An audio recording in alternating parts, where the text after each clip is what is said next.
Hola, mi nombre es Nicole Troches y en este video les estaremos presentando las leyes de Newton y su aplicación en la medicina. Como primer punto, tenemos que las leyes de Newton son tres principios que sirven para describir el movimiento de los cuerpos, basados en un sistema de referencias inerciales. En pocas palabras, fuerzas reales con velocidad constante.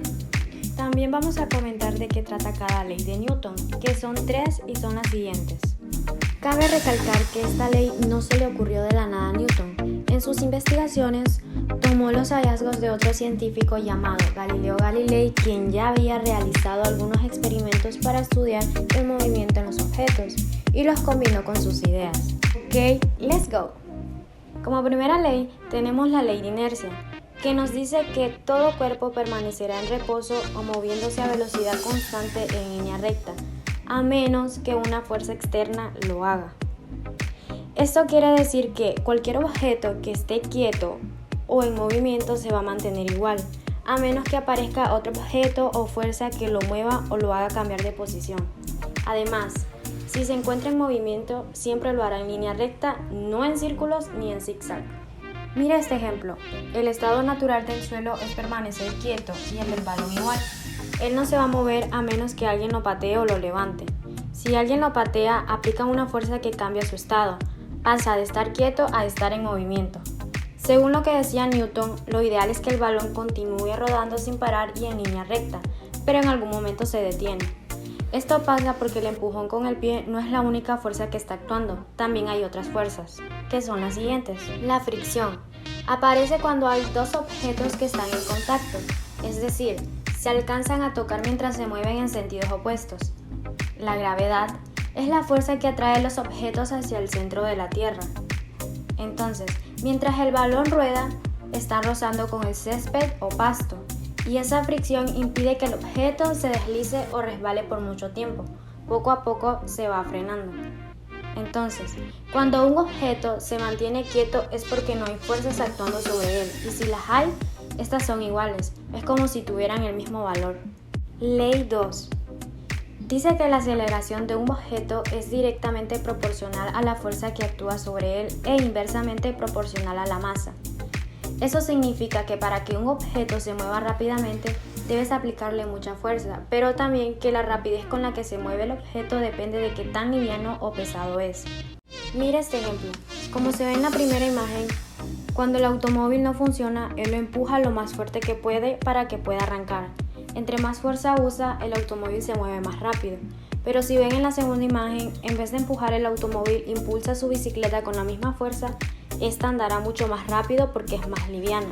Entonces, como ves en esta ley, interactúan tres elementos: fuerza, aceleración y masa.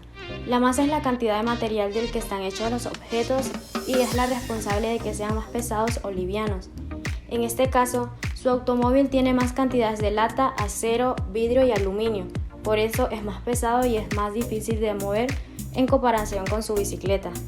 Última y tercera ley, la ley de acción y reacción. Nos dice que para cada acción hay una reacción igual y en el sentido opuesto.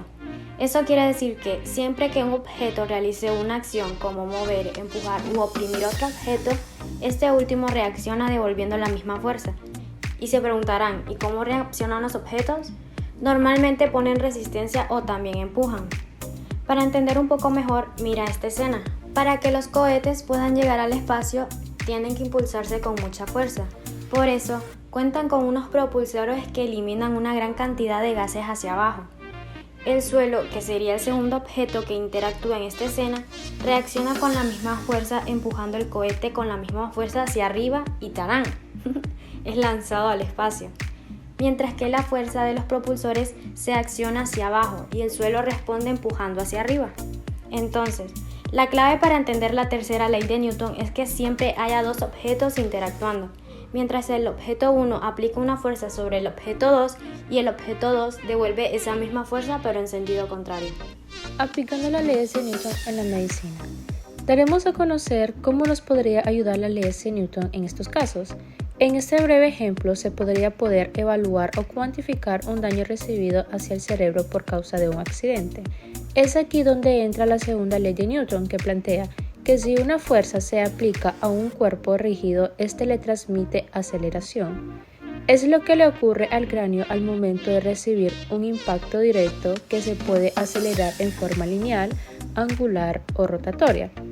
Bueno, cuando esta fuerza de aceleración cesa, sobre todo en forma brusca, se genera entonces una desaceleración o un contragolpe que puede provocar lesiones a distancia del sitio primitivo en el cual actuó la primera. En este otro ejemplo podemos observar que también la segunda ley de Newton nos puede llegar de ser de muy utilidad para conocer la fuerza a que sometemos nuestros huesos y músculos.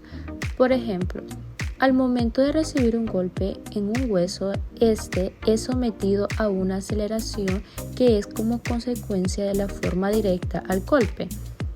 Si dicha fuerza supera un determinado valor, el hueso podría llegar a fracturarse, y en este caso se mide la aceleración del hueso durante el golpe y luego se calcula la fuerza que la provoca mediante la segunda ley de Newton. Para poder observar lo cerca que se expuso a una posible fractura, los músculos generan fuerzas al contraerse después de haber sido estimulados eléctricamente, ya que los tendones experimentan una tensión neta después de una serie de estas contracciones estimuladas eléctricamente. La función importante de los tendones es comentar los músculos y las enfermedades, y en este caso los músculos tratan de acortar la distancia entre los puntos de contacto de estos tendones, pero no los puede separar. Ok, con esto culminamos. Espero que de alguna u otra forma esto les haya ayudado o les pueda ayudar más adelante. Muchas gracias.